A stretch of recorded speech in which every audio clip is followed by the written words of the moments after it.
Hi, welcome to your checkup. We are the patient education podcast where we bring conversations from the doctor's office to your ears. On this podcast, we try to bring medicine closer to its patients. I'm Ed Dulesky, a family medicine doctor in the Philadelphia area. And I'm Nicole Rufo. I'm a nurse. And we are so excited you were able to join us here again today. So what are we going to talk about today, Nick?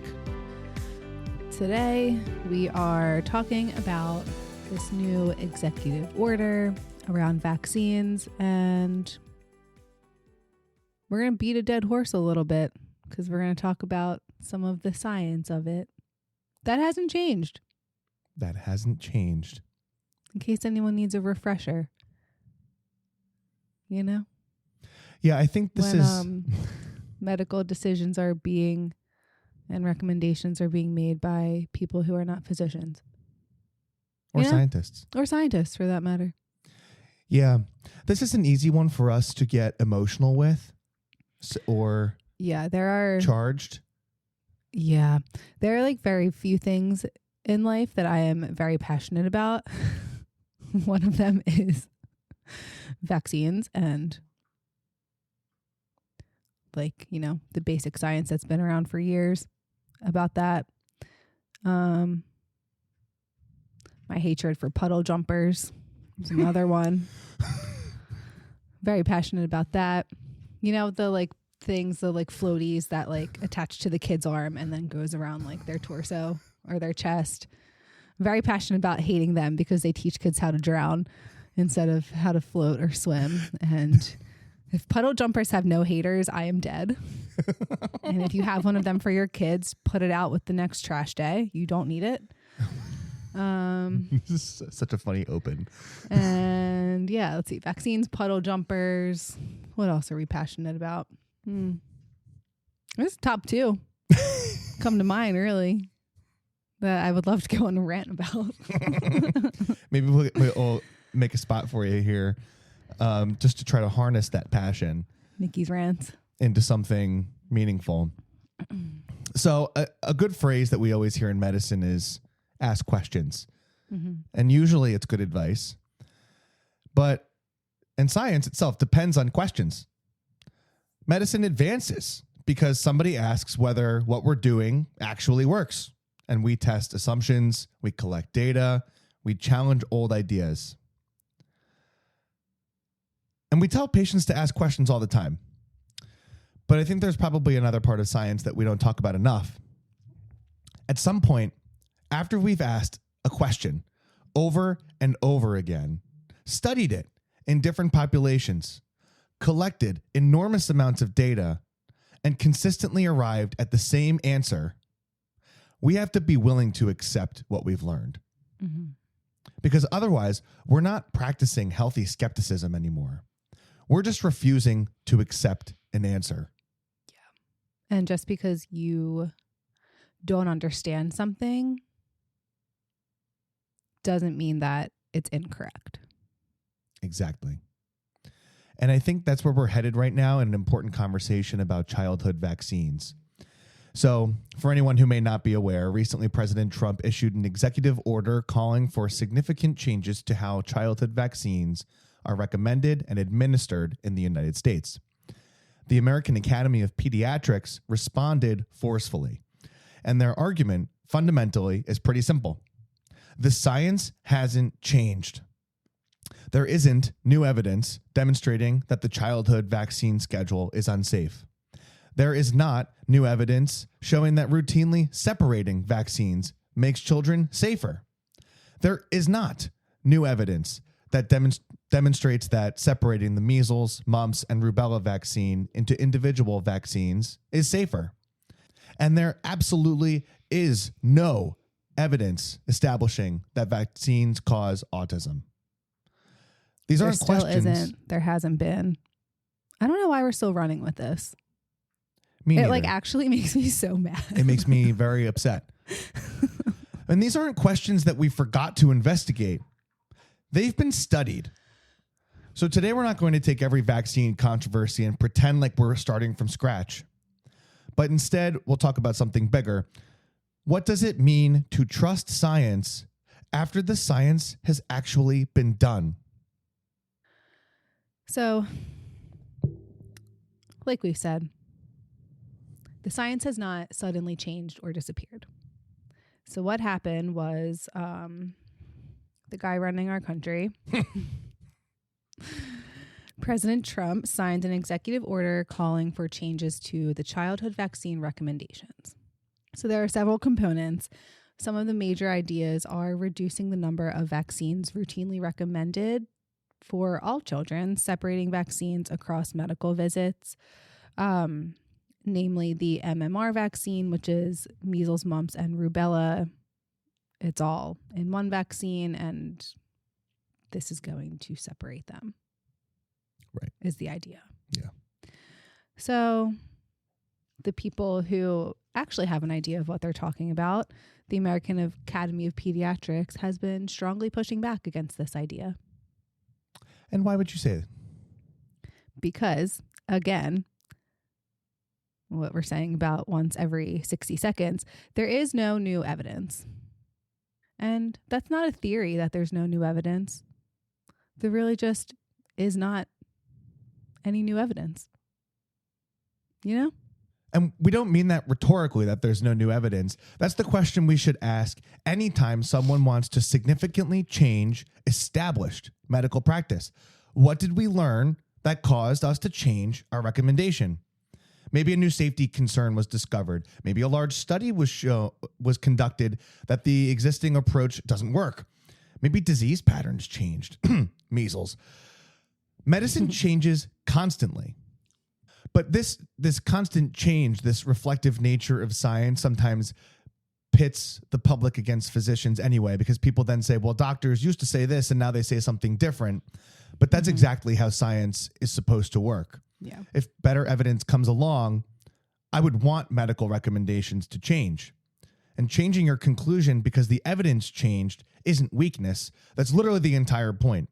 But the problem is when the recommendation changes without the underlying evidence changing. And political leadership changing isn't scientific evidence.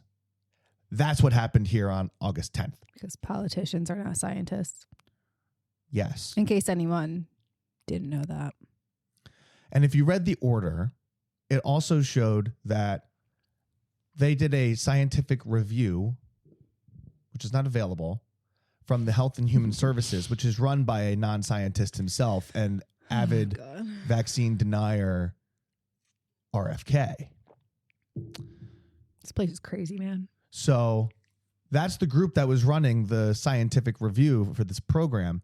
And if you also weren't aware of the minutia of this, the president tried to push this through legislation back in March, and it was blocked by a federal judge.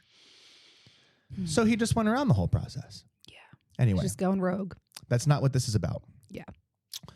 So the science is always changing. So maybe you've heard that argument before. Science changes all the time. So how do we know what we're being told now is actually right? And that sounds convincing in and of itself. But we've accidentally turned science is willing to change into science doesn't actually know anything. And those aren't remotely the same thing. Think about smoking. Could you technically ask whether smoking causes lung cancer? Sure. But we've studied that question. We don't need to convene a national debate about smoking and lung cancer every few years just because someone asks it again. Same thing about hypertension and stroke. Same thing about seatbelts and car crashes. At some point, evidence accumulates, and science remains open to new information, sure, but that doesn't mean every possibility remains equally plausible forever. Where you know? So we're not saying that saying a scientific conclusion can never change, not at all. We're saying if you want to overturn a conclusion supported by decades of evidence, you need evidence capable of overturning it. You can't replace data with doubt, which is what happened on August 10th. Yeah. We already asked whether vaccines cause autism. No, we didn't ask if vaccines cause autism. Some numbskull incorrectly said it did. This wasn't asked by the people. Some guy said that it did, Mm-hmm. And then everyone like freaked out. And then he was like, LOL, JK, this actually wasn't true. But then by the time that happened, people were already running with it. Yep. Because they want to blame something, is my thought about that, in my opinion. But we won't go down that tangent. We're like flirting with going down the tangent every once in a while. Something, yeah. Anyway. Yeah. So the question of whether vaccines cause autism because of that redacted anti-scientific study that was completed, redacted. The question of whether vaccines cause autism has received an extraordinary amount of scientific attention. And researchers didn't just say that's ridiculous and ignore it. No, they studied it. They studied it and they said, no, we're going to have evidence about this. Yep. Different researchers, different countries, different healthcare systems, millions of children, enormous populations of children, again and again. And the evidence has consistently failed to show that vaccines cause autism. And we think that's important for parents to hear because sometimes this gets presented as if doctors are afraid to investigate the question. But it's the opposite. Yeah. It's been investigated for a long time now. Yep. And eventually, we have to respect the answer. Mm-hmm. Could some extraordinary new evidence emerge tomorrow? Sure. That is technically possible for almost anything we believe in medicine. But something could theoretically be discovered someday. About everything. Isn't a reason to ignore the evidence we have today. Like the kind of, not shtick. I feel like that's a bad word, but like you're making decisions with the stance is like you're making decisions with the information you have at the time, you know? And like, sure, anything could change tomorrow. 10, 20 years, but like it's so unlikely. And like it hasn't changed in years. And like this isn't something new, you know? If something new emerges, we change our position, and that's science. But until then, we practice medicine based on the best evidence that we actually have. Mm-hmm. And also, this is just a non-issue that's been propagated with fear-mongering. You have a bigger issue of your kids having measles. Jinx. Than autism. Like, oh my God, it actually makes me so mad. Do you want to? You're more worried about your kid potentially having autism than measles, and when first of all the two are not even related. It's a false dichotomy. Yeah, it's that doesn't even. But then, like I've said it before, if you're not going to vaccinate your kid, we're just going to use measles in this instance. Then don't take your kid to the hospital when they get measles. Because if you're not trusting the science that is preventing them from getting this, don't take them to the hospital because now you're suddenly trusting the same science to save their life. You know? Yeah. They did an episode of that in The Pit. They did? Yeah, in the first season. Oh, did they? Yeah. I don't remember. It was the teenager with the high fever and rash, and they were like... Oh, and that like weirdo mom. Why would you do a lumbar puncture? Mm-hmm. That isn't safe. Yeah. Yeah. I'm so mad right now. I know, it's on date day too. We're sort of transitioning away from the autism thing here. Are you okay with that? Yeah, let's get away from this. Okay. So then there's the question, and that I think the federal leadership teased at. That seems like a lot of shots. And that seems like something people talk about. But seems like a lot. I think it's much more relatable for parents. You bring a little baby into the pediatrician. They're getting multiple vaccines. Mm-hmm. I can sort of understand someone looking at that and thinking, that's a lot. It's also like the perception of it. Yeah. And I think it's like somewhat kind of comparable to when someone like gets blood work done and they say like, oh my God, they took so much blood from me, or they took so much blood from them. They took 5 tubes of blood. Mm-hmm. Those little tubes have between like 2 to 4 mLs of blood in them. Like that's all they hold. So like realistically, there's about maybe a tablespoon of blood getting taken from you. So like seems like a lot. Right. Oh, they took 5 tubes. Like there's so much in there. There's really not a lot in there. Not a lot in there. And this is an emotional reaction that one is having here. You're looking at the tiniest human being that you love, and you're watching them get multiple shots. And it can feel like a lot, but there's an important distinction here.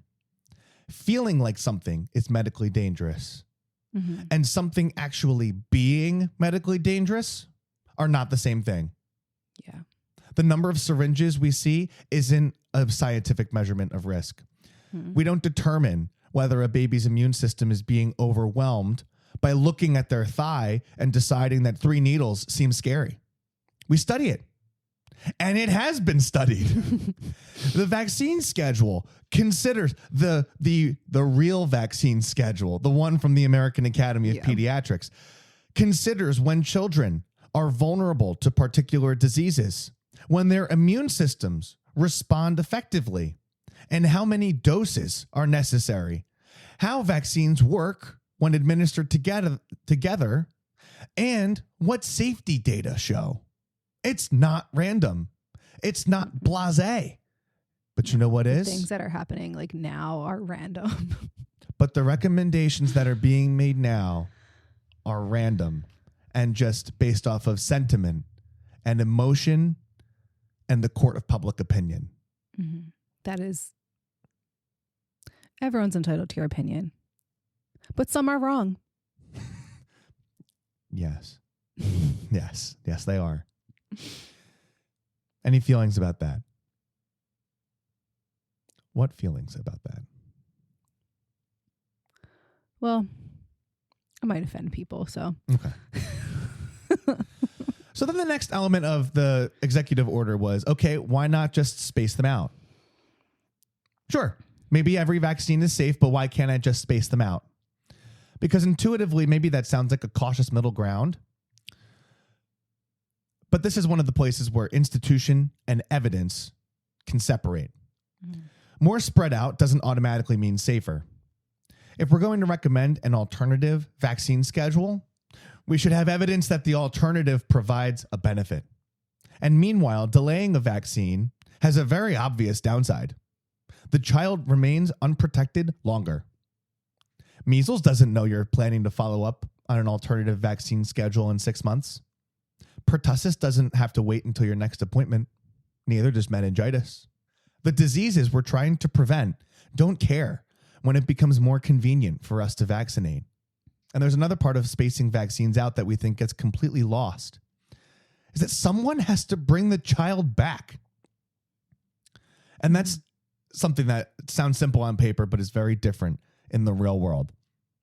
Yeah, so if you think about this is multiple visits, this is now more time that maybe both parents work, maybe someone's a single parent, they have to take off work, rearrange their work schedule, maybe get a babysitter for the other kid, maybe, I don't know.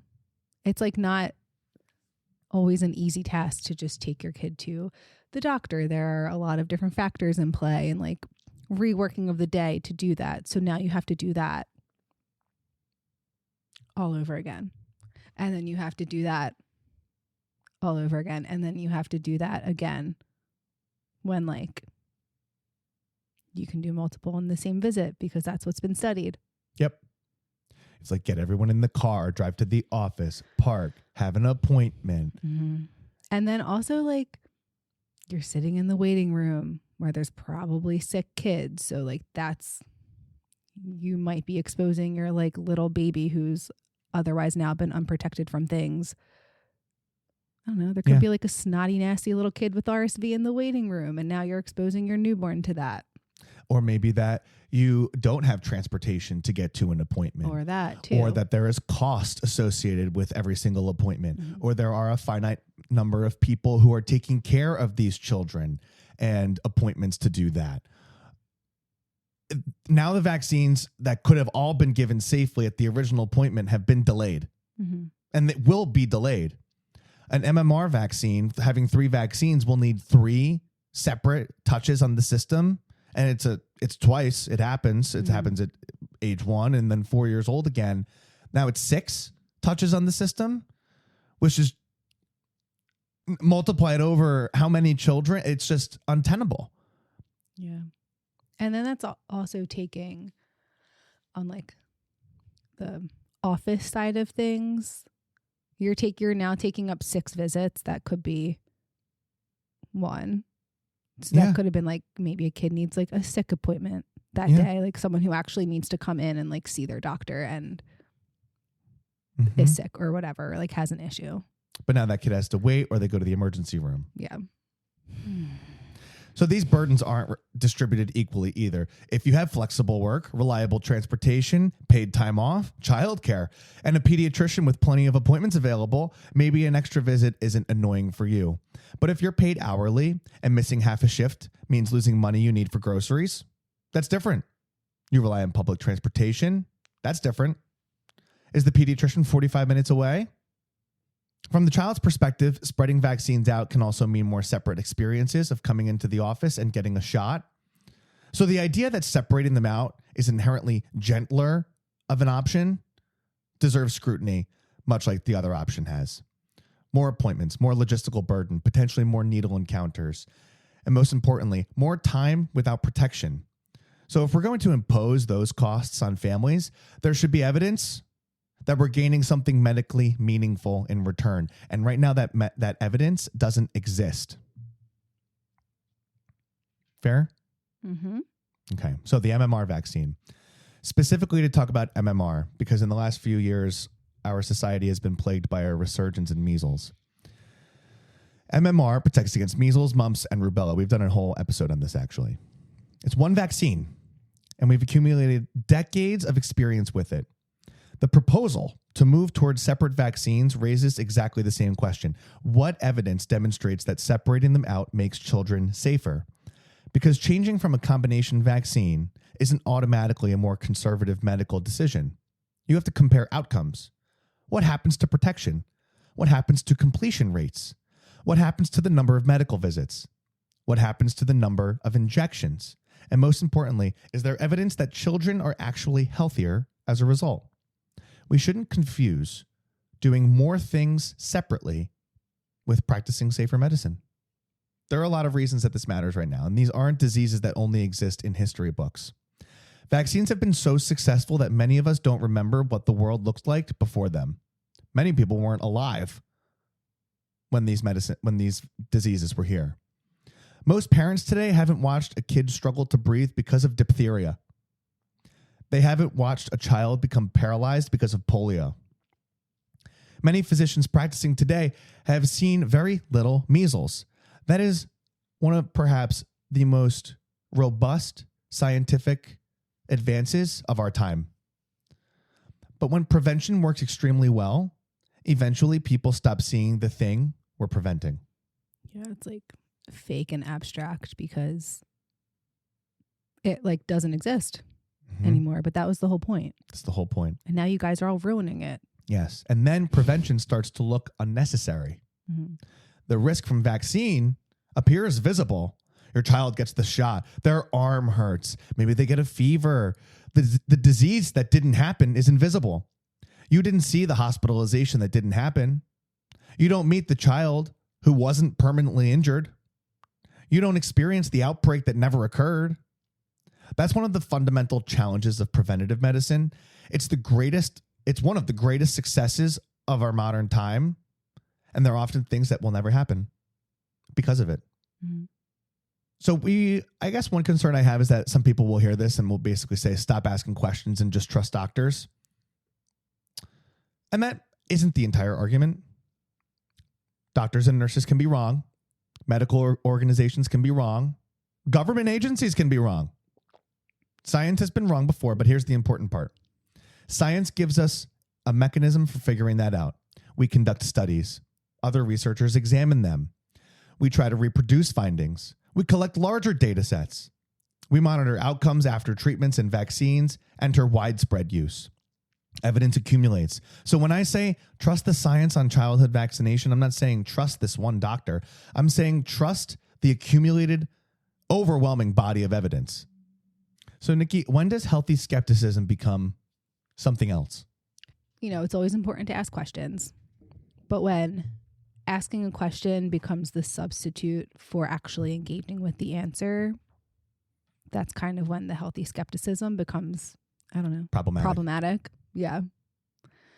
So in this sort of like misinformation spiral, people will say, oh, well, I'm just asking a question. Fair, ask the question. But when you're repeatedly getting the same answer and there's decades of evidence of actual legitimate studies and evidence, and we're getting the same answer to your question, that's the answer. Mm-hmm. And then it becomes problematic if like you're just denying the answer. Mm-hmm. Yeah. And is it that if one is consistently asking that same question over and over again, one can't pretend like we're just still starting on the starting line, that the burden isn't on established science to restart from zero every time someone repeats an old question that has already been answered. That if someone wants to overturn an established scientific conclusion, they need evidence capable of challenging the evidence already supporting it. That's not censorship, but that is just how science works itself. We think that patients deserve confidence, and there is something that happens when national leaders reopen these questions. Parents hear it. Imagine you're a new parent. You're exhausted. You're trying to make every decision correctly. You're scared out of your mind because now you're responsible for this living being. And suddenly you're hearing that maybe the current vaccine schedule isn't safe. Maybe children are receiving too many vaccines. Maybe they need to be separated. Maybe the MMR needs to be broken apart. I think it's understandable that you'd think, wait, didn't doctors tell us it was already safe? And I think this is where we all need to be careful. Sometimes we're so afraid of sounding paternalistic in medicine that we manufacture uncertainty where the evidence doesn't warrant it. These are things in medicine I'm uncertain about. There are treatments where we can genuinely say we don't know which option is better. This is not one of those situations. Patients deserve to hear that clearly from our perspective. So I think I'll speak for both of us, or we want to be clear where we stand. We trust the evidence supporting routine childhood vaccination. We trust the childhood immunization recommendations supported by the American Academy of Pediatrics and the medical organizations that have evaluated this evidence. Not because those organizations are infallible, not because physicians should be immune to criticism, and not because a political party currently occupying the White House. We trust those recommendations because they've earned that trust through enough evidence. At the end of the day, we shouldn't be making childhood vaccinations more complicated, less accessible, and potentially more delayed without evidence that doing so improves outcomes. So the existence of political controversy does not mean that scientific evidence suddenly became controversial too. Science requires skepticism. Skepticism has two responsibilities. The first is being willing to question what we think we know. The second is being willing to accept the answer when the evidence becomes overwhelming. Vaccines have prevented extraordinary amounts of suffering. Diseases that once terrified parents became uncommon enough that many of us have never even seen them. And that's an incredible achievement. And we shouldn't allow success against those diseases to make us forget why the vaccines exist. Do you have any last feelings? You feel okay about this? Okay. And with that, we thank you for coming back to another episode of Your Checkup. Hopefully, you were able to learn something for yourself, a loved one, or a neighbor. You can find us on Threads, find us on Instagram, or send us an email. But most importantly, stay healthy, my friends. Until next time, I'm Ed Dulesky. I'm Nicole Rufo. Thank you and goodbye. Bye. This information may provide a brief overview of diagnosis, treatment, and medications. It's not exhaustive and is a tool to help you understand potential options about your health. It doesn't cover all details about conditions, treatments, or medications for a specific person. This is not medical advice or an attempt to substitute medical advice. You should contact a healthcare provider for personalized guidance based on your unique circumstances. we explicitly disclaim any liability relating to the information given or its use. This content doesn't endorse any treatments or medications for a specific patient. Always talk to your healthcare provider for a complete information tailored to you. In short, I'm not your doctor. I am not your nurse. And make sure you go get your own checkup with your own personal doctor.